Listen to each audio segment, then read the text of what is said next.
Like, what medium do you use? Do you talk to actual people? Do you create a survey, and how do you distribute that survey? Yeah, that's a great question. For us, our focus is on online surveys.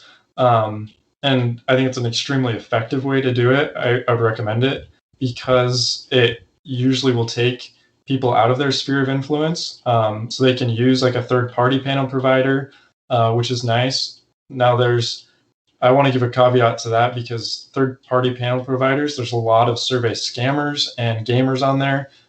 So we found that like 85 to 90% of data you get from like SurveyMonkey, Cint, there's a few other sites, 85 to 90% of that data is crap. Like you can't use it to validate your business because those people are just rushing through the survey. And there's a lot of tips and tricks you can use to find those people and take them out. So it can be expensive to do that on your own because you typically have to pay for all of those crap responses, but you can't actually use them. So like I said, we typically do surveys with 25 to 200 people, but you can definitely do one-on-one interviews with people. And we have a free template if anybody wants that to for how to go through those interviews.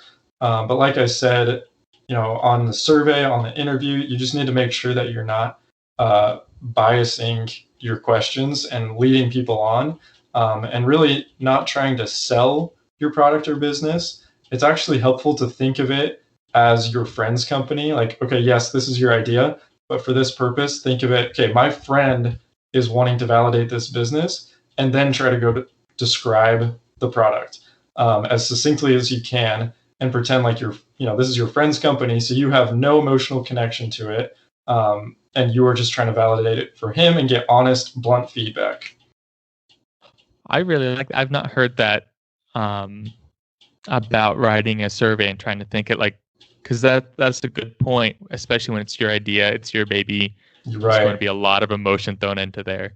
Yeah. So that's a good, and that's almost another point of why you should reach out to another company to do that, especially if you're kind of iffy on the whole validation process yourself.